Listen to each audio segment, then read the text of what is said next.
Hello and welcome along to HTML Basics with your host Robert Smith. In this video, we're part 2 of the creating a vertical navigation system. We're going to look at styling the list we made in the last video.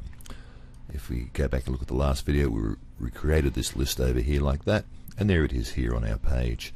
It's now unstyled, it's just simply browser default as we speak. Okay, let's add some styling to it. Now the first thing we want to do is look at the tags we've got. We've got a UL, an LI, and an A tag. And we're going to restyle those. Let's remind ourselves what styling is.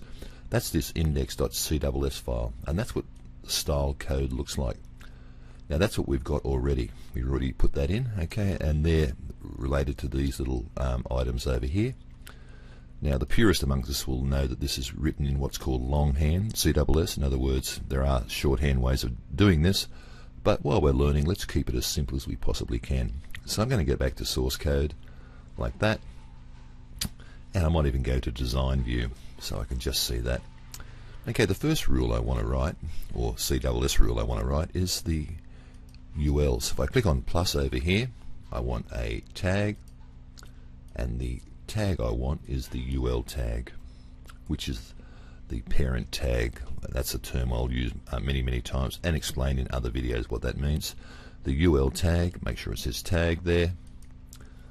Now I simply want to remove these dots and get rid of the margins and padding, because whenever you make a tag like that, it automatically inherits margins and all sorts of things that get in the way. So if I go to box like this, I'm going to go to padding and 0 for padding and 0 for margin, and in list like that, list style I want none. In other words, get rid of those dots. Great, that's what I want, and that's all I'm going to do in the UL tag. Okay, let's click plus again. This time we're going to do the, in a tag, we're going to do just the LI. Okay, and that's already in there. If it wasn't there, I could just type it in, LI like that. Index.css is where we want it to go, and let's OK. Now we're not going to do much here at all. We're just simply going to go to our box, make sure that's ticked, and just type in 0 there and 0. In other words, get rid of all the padding and the margins, because again they've inherited when they were put on the page. So let's just get rid of those and put it, because you will get some very unexpected results if you don't get rid of that padding and margin. Okay, so we've done those two in quite brief and quite simple rules. Okay, if we have a look over here in our index.css, that's what Dreamweaver wrote for us, and that's the syntax, or how you would write that. Okay, let's go back to our source code and back to design view. Okay, let's do some heavy lifting now with the style. And where all the image, all the hard work is done is in the anchor tag. So I'm going to click plus to add a new tag. Now I don't want to compound at this stage. I'll just go for A, select that, and we're going to style the anchor tag inside index.css. That's right, so click OK. Okay, so let's have a look at the things we want to style. We're going to style quite a few things here. The first thing we're going to do is look at the box. We want to display these in what's called block mode. In other words, we want each one of these to take up one line. Okay, to do that, if I go to block like that, I click on display, display block, and let's apply that. Now you'll notice that each one of those lines now, that's the area they take up all the way to, even though there's no content here, we'll fill that in a minute, but they go right to the edge of the page. Okay, now I don't want them to go to the edge of the page, so I'm going to give them a physical width like this. In the box, I'm going to type in 540 pixels like that and apply that. If you have a look, you'll now notice that they're only 540 pixels wide. You're probably asking, why aren't they 600 wide like the pictures are? It's because we're going to add some padding, and as explained in previous videos, they all add up to make a certain width. Okay, now the font size, we're going to go to type, font size is 24 pixels, and the font family, we're going to make it Arial black, so it's quite an aggressive font, we like that. Okay, the text decoration, none. If we click on that, that'll get rid of these lines. If I apply that, you notice the lines have gone underneath the links. That's quite an old-fashioned approach. Okay, like that.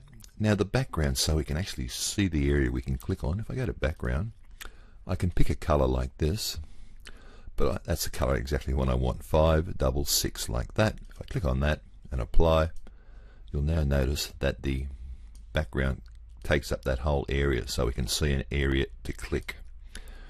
Okay, let's go to our text. That blue on red's not very exciting. Let's go back to our type, change the color to white. Let's apply that.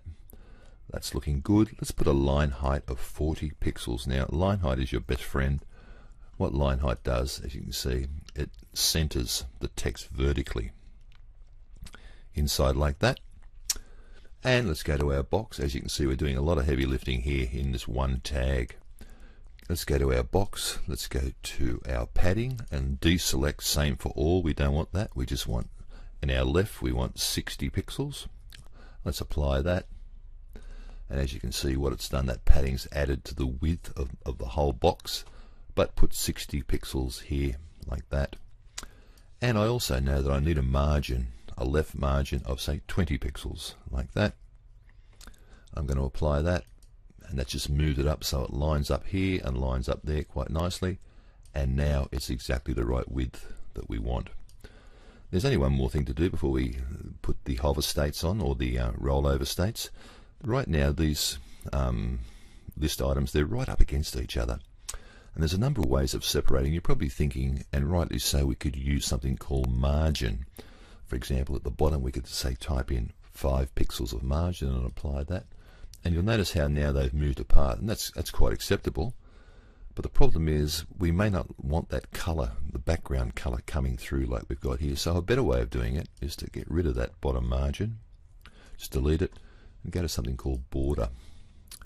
And in the border, we don't want a border everywhere. We'll just deselect all of those. We want one on the bottom. We want a solid border. Let's say a solid border of say 4 pixels, and we want them to be white. Let's apply that and see how that looks. Okay, that's looking really good.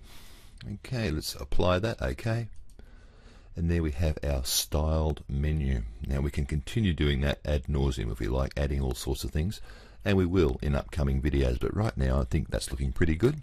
Our menu, we now have to actually add rollovers and other states to it. Okay, and that'll be in the next video. So thanks for watching.